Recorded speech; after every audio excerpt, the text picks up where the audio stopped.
right, welcome back to the series Unbroken to be Rebuilt based on my learnings from the book of Nehemiah.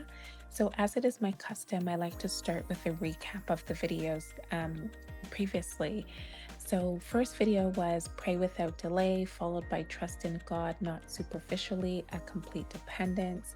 Do ask for help, expect opposition, keep your integrity was the last video. And now, this video will be on be patient.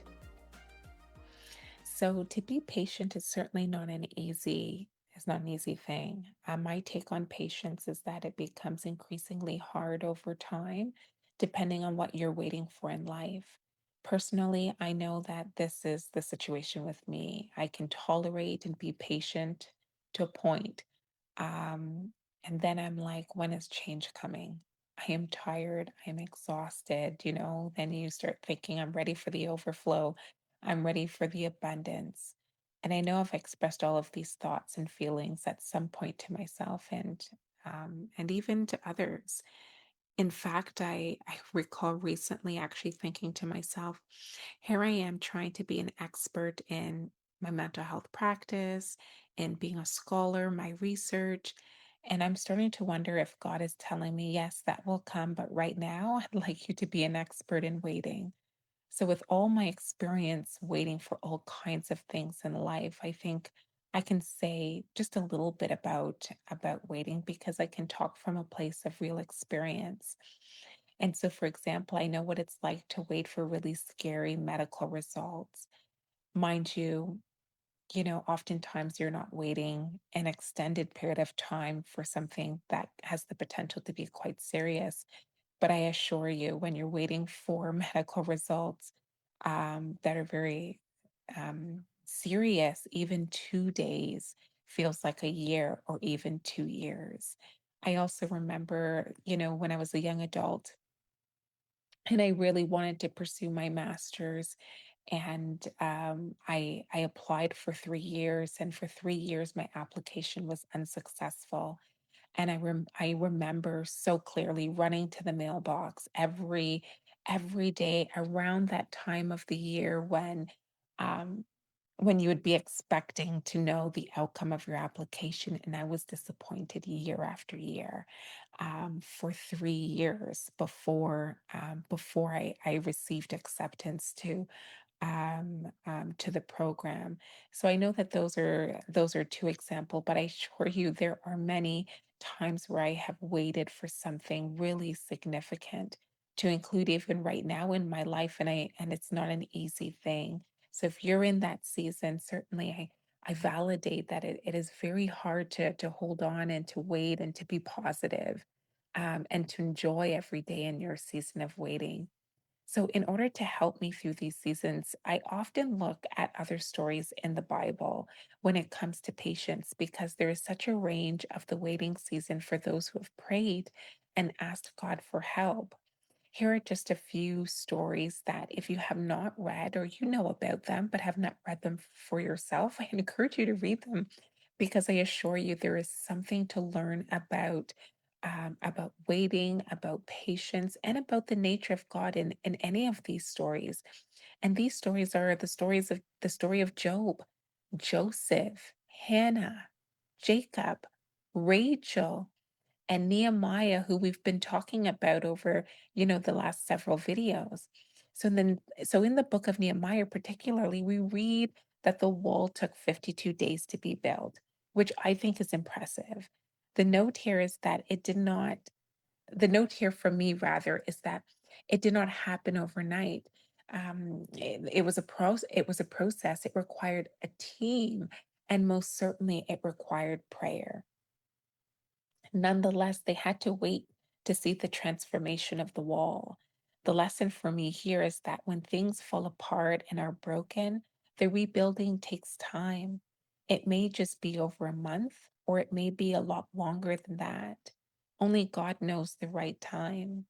So, some strategies that I use in my waiting season is gratitude.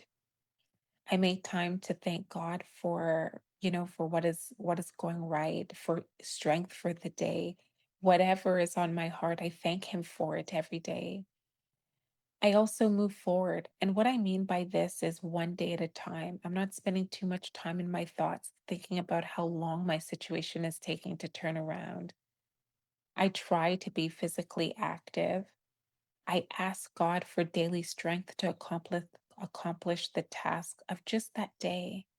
I pray with my prayer partner, oftentimes unsolicited calls to my prayer partner because, I might say, I just need a word, or I might say, I just need to pray. Will you pray with me? Actually, with that, the other note that I will add here, actually, that is coming to mind is that during this season of waiting, I also don't talk too much to too many people. I maintain boundaries actually because when you're overwhelmed, it can become so easy to overshare, and sometimes not to the person who can hold strong emotions well, and or sometimes not even the right person to be vulnerable with. I also don't make decisions very quickly. I think it through. I journal my scriptures from my Bible study and remain prayerful through it all. And you know what else I do? I cry. I actually cry it out sometimes. I just let the tears fall. And I do try to avoid bottling it up inside. Sometimes you just have to let it out. So if you are in a waiting season, I understand. It is not easy to wait for change or wait for better news to come your way. Perhaps some of these suggestions I mentioned may be helpful to you. The scripture here on the screen gives me encouragement. So the wall was completed in 52 days. Let's just think about that. When I read that rather for the first time in the Bible, I thought to myself, wow, the wall has been rebuilt in 52 days. What an accomplishment to look back from where the ruins were to a complete rebuild in 52 days. I feel so encouraged because just as what was once broken can be rebuilt, I am believing that that too can be the same for me and for anyone who is in a season of brokenness. That at the right time, the brokenness will be mended and there will be a newness of restoration that will fill the minds and hearts and lives of those who are going through something real deep right now. And God can do it quickly. I just imagine to myself right now in my own heart season that God can turn this around for me in just 52 days, and He can turn it around for you too.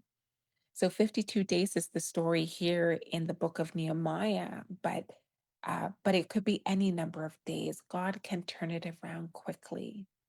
Sometimes I even think and ponder I could be or you could be on the eve of your deliverance or the eve to the answer to your prayers.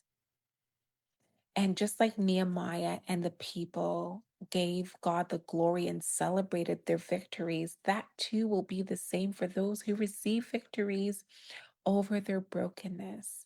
What is important to remember is not to lose sight of God during the whole process of rebuilding the wall, in spite of the opposition, in spite of, um, not necessarily in spite of, but focusing also on helping those who are in need. In spite of all of that, they kept their eyes on God. And I think that's amazing. I think that's key to not lose sight of God and to surrender to his timing. I don't know. My guess is they didn't know that it would take 52 days. I'm not sure. I don't know. I'm not a Bible scholar, but I don't know how long the wall of Jerusalem was in ruins before it was rebuilt. I thought about that when I was reading it. I thought to myself, how long was this wall in ruins? And then I came to think, well, nonetheless, God restored that wall in just 52 days. My guess, and I know I've just stated it, but my guess is that the time of restoration does not compare to how long it was in ruins. Only God gets the glory. And so in the next video, I talk it out with you on remember God in your victories. For here, the people of Jerusalem celebrated God for this victory because what was once broken in and in ruins was now complete and rebuild in just 52 days.